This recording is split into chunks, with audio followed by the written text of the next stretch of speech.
Hello everyone. आज हम international business का यूनिट 3 इंटरनेशनल ट्रेड के topic the product life cycle theory को डिस्कस करेंगे। The product life cycle theory was developed by Raymond Warner in the mid 1960s to explain why a large number of new manufactured products in the 20th century, such as personal computers, televisions, and automobiles, were initially developed by US firms and sold first in the US market. इसका मतलब है Raymond Werner ने 1960s के मध्य यानी mid 1960s में product life cycle theory दी थी। उनका मुख्य मकसद ये समझाना था कि क्यों 20th सेंचुरी में ज्यादातर नए मैन्युफैक्चर्ड प्रोडक्ट जैसे कि पर्सनल कंप्यूटर्स, टेलीविजन और ऑटोमोबाइल्स सबसे पहले यूएस की कंपनीज ने ही डेवलप किया और क्यों उन्हें सबसे पहले यूएस के ही मार्केट में बेचा गया। इस थ्योरी के पीछे एक गहरा लॉजिक था। वर्नोट का मानना था कि यूएस कि उस वक्त यूएस के कंज्यूमर्स काफी अमीर थे और वहां लेबर की कॉस्ट बहुत हाई थी। इसलिए ऐसी नई चीजें बनाई गई जो लोगों की लग्जरी की जरूरत को पूरा करे और लेबर का काम कम कर सके। क्योंकि ये प्रोडक्ट्स बिल्कुल नए थे, इनकी मैन्युफैक्चरिंग प्रोसेस में काफी बदलाव होते रहते थे। इसलिए कंपनीज ने इन्हें अपने पास यूएस मार्केट में ही रखा ताकि वो बाजार की डिमांड और फीडबैक को तुरंत समझ सके और प्रोडक्ट में सुधार कर सके। सिंपल वर्ड्स में रेमंड वर्नर ने ये बताया कि नए और आधुनिक यानी कि मॉडर्न प्रोडक्ट्स सबसे पहले यूएस में इसलिए बनाए क्योंकि वहाँ के लोग उन्हें खरीदने की क्षमता रखते थे और वहाँ टेक्नोलॉजी की डिमांड ज्यादा थी। शुरुआत में इन प्रोडक्ट्स को यूएस मार्केट में ही बेचा गया ताकि उन्हें बेहतर बनाया जा सके और जब वो सेट हो गए तब उन्हें दुनिया भर में एक्सपोर्ट किया जाने लगा।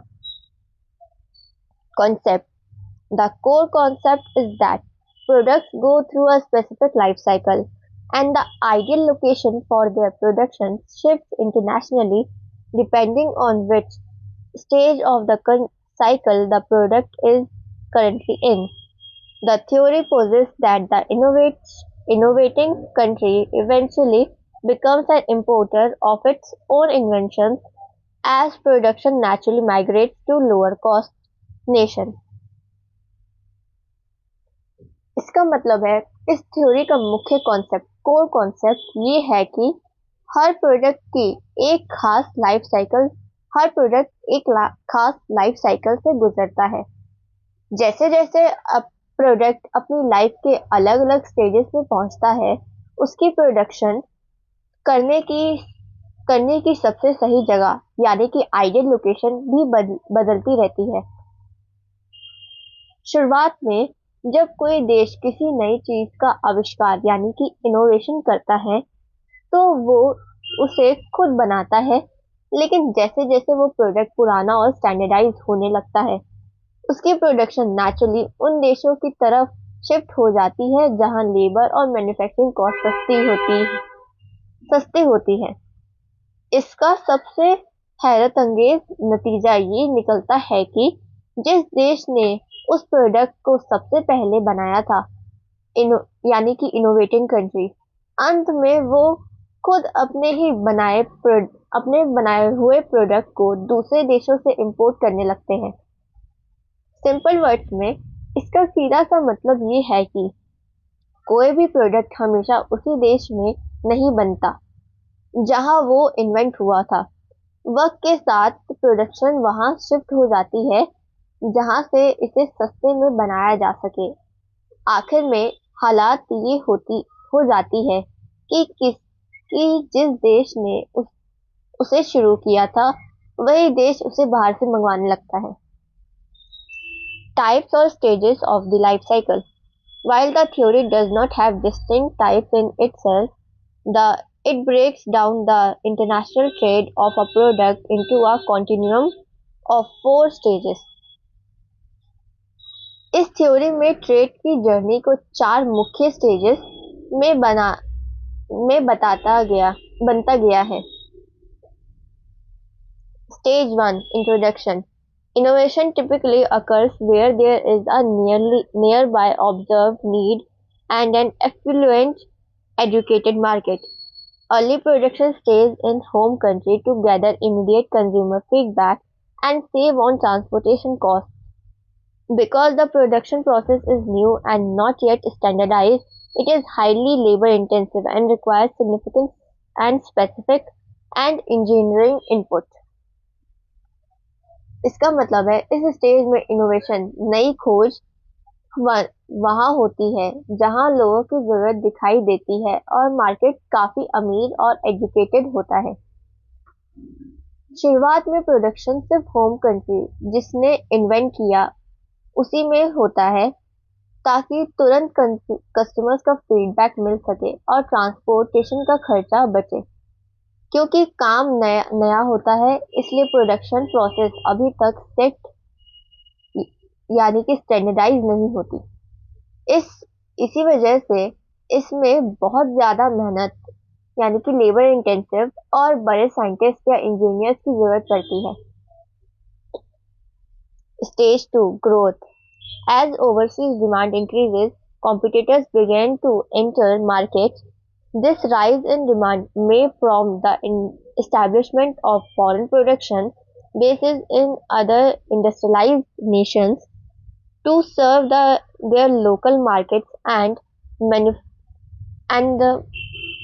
the manufacturing process improves but remains somewhat labor intensive. इसका मतलब है जैसे जैसे विदेश में डिमांड बढ़ने लगती है नए कॉम्पिटिटर्स मार्केट में आने लगते हैं। इसी बढ़ती हुई डिमांड को पूरा करने के लिए कंपनी दूसरे बड़े और इंडस्ट्रियलाइज्ड देशों में अपनी प्रोडक्शन यूनिट्स लगाना शुरू कर देती है ताकि वहां के लोकल मार्केट्स को सर्व किया जा सके। अब मैन्युफैक्चरिंग प्रोसेस पहले से बेहतर हो जाता है और पर अभी भी इसमें काफी लेबर की जरूरत होती है।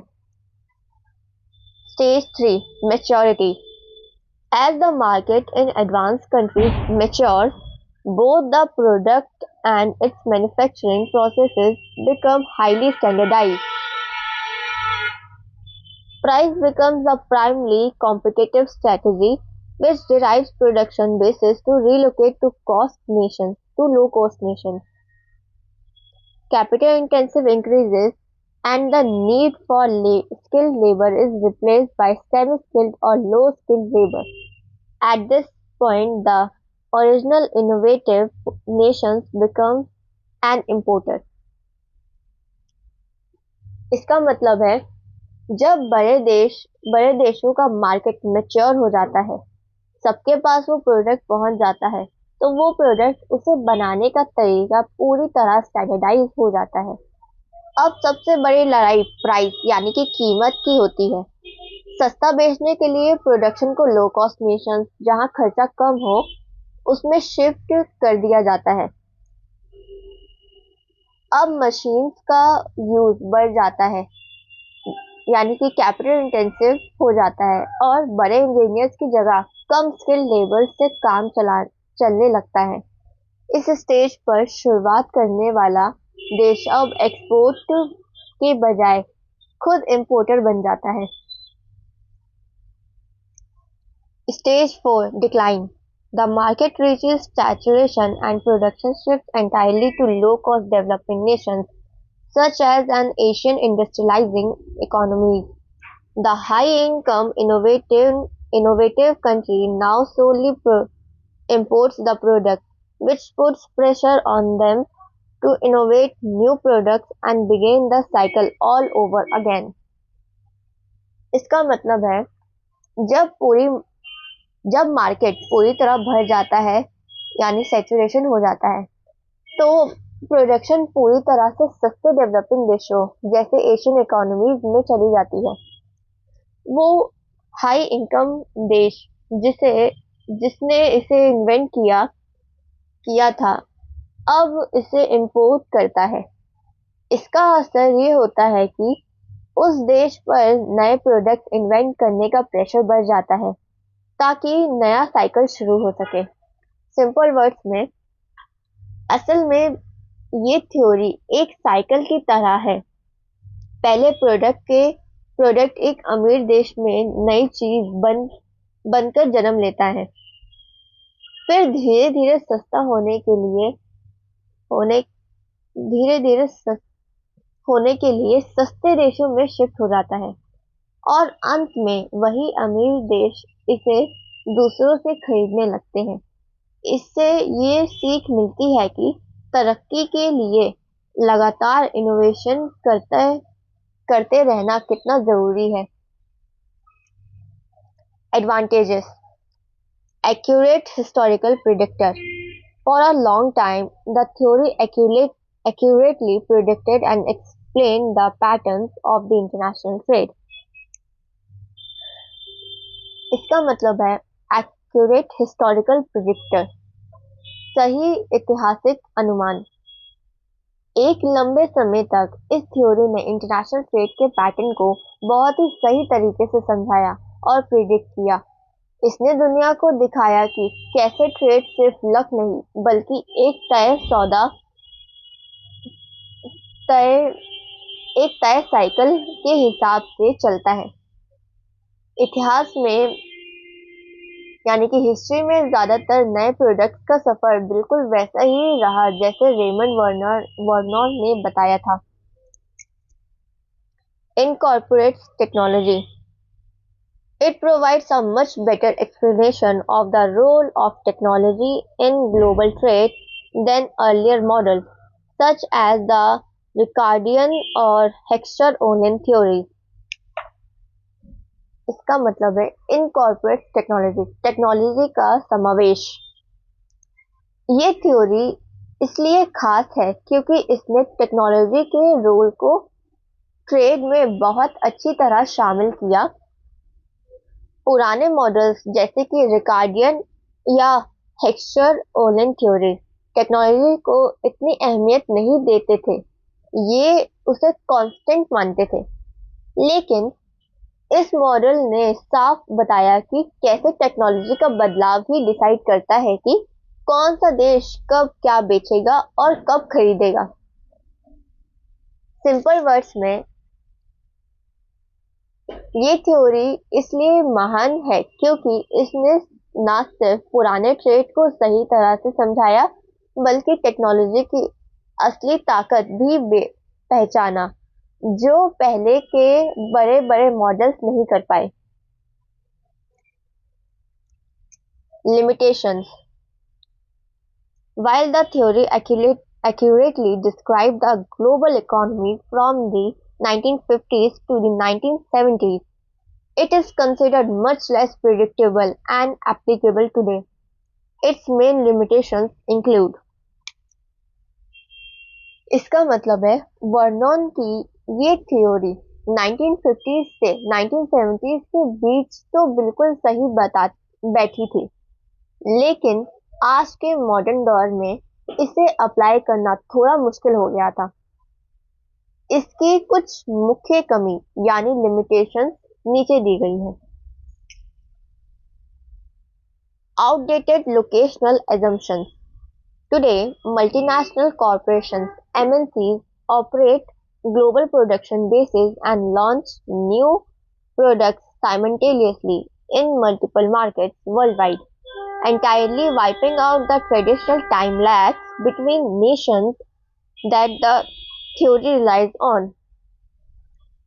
इसका मतलब है पहले माना जाता था कि प्रोडक्शन धीरे धीरे एक देश से दूसरे देश जाएगी, लेकिन आज की मल्टीनेशनल कॉर्पोरेशंस (MNCs) इतनी बड़ी है कि वो एक साथ दुनिया के कई देशों में अपना प्रोडक्ट लॉन्च कर देती है। इस वजह से वो टाइम गैप खत्म हो गया है जिस पर ये थ्योरी टिकी हुई थी। Shortened life cycles. Modern products, particularly electronic items, have significantly shortened life cycles, meaning there is often no time for or benefit to shift production locations sequentially. इसका मतलब है आजकल खा आजकल खासकर कि इलेक्ट्रॉनिक आइटम्स जैसे जैसे फोन्स की लाइफ बहुत छोटी हो गई है। नए मॉडल्स इतनी जल्दी आ जाते हैं कि प्रोडक्शन को एक देश से दूसरे देश में शिफ्ट करने का ना तो समय मिलता है और ना ही कोई खास फायदा होता है। Does not apply to all goods. The theory cannot be applied to basic industrial materials like coal and oil, or basic foodstuffs like salt and sugar, which do not experience this life cycle. It also fails to account for luxury items where price is not a concern, or products that permanently require highly specialized technical labor. इसका मतलब है ये theory हर चीज पर लागू नहीं होती थी। बेसिक मटेरियल्स जैसे कोयला और तेल या फूड स्टफ जैसे नमक या चीनी का कोई भी लाइफ साइकिल नहीं होता। ये हमेशा यूज होने वाली चीजें रहती हैं। साथ ही ये लग्जरी आइटम्स पर भी काम नहीं करता था। जहां लोग पैसा नहीं क्वालिटी देखते हैं, या उन चीजों पर जिन्हें बनाने के लिए हमेशा एक्सपर्टाइज इंजीनियर्स की ही जरूरत होती है। Ethnocentric bias versus foundation premise that most new products are developed in America is now widely viewed as ethnocentric. इसका मतलब है वर्नोन ने ये माना था कि ज्यादातर नए प्रोडक्ट्स अमेरिका में ही बनते हैं। आज के समय में इसे एथनोसेंट्रिक यानी एक ही कल्चर को बड़ा मानना जाता है मानना कहा जाता है, क्योंकि अब दुनिया के कई देशों जैसे जापान, चाइना, इंडिया बड़े बड़े इनोवेशंस कर रहे हैं। Unpredictable timing. The longevity of a new product cannot be predicted in advance, and there is no clear prescription for exactly when a product switches from one phase to the next. For example, a temporary spike in sales could easily be misidentified as growth rather than late stage maturity. इसका मतलब है हम पहले से ये नहीं बता सकते कि कोई प्रोडक्ट कितने साल चलेगा। कभी कभी सेल्स में थोड़ा उछाल आता है तो लोग इसे ग्रोथ समझ लेते हैं, जबकि हो सकता है वो प्रोडक्ट अपने आखिरी स्टेज यानी मैच्योरिटी पर हो। इसका कोई फिक्स टाइमिंग नहीं है। सिंपल वर्ड्स में, आज की फास्ट पेस दुनिया में जहां हर देश हर देश इनोवेशन कर रहा है और प्रोडक्ट बहुत जल्दी पुराने हो जाते हैं, वहाँ ये थ्योरी थोड़ी पुरानी मतलब कि आउटडेटेड लगती है। ये थ्योरी आज के डिजिटल और ग्लोबलाइज इकोनॉमी के सारे बदलाव को पूरी तरह नहीं समझ पाती। Thank you.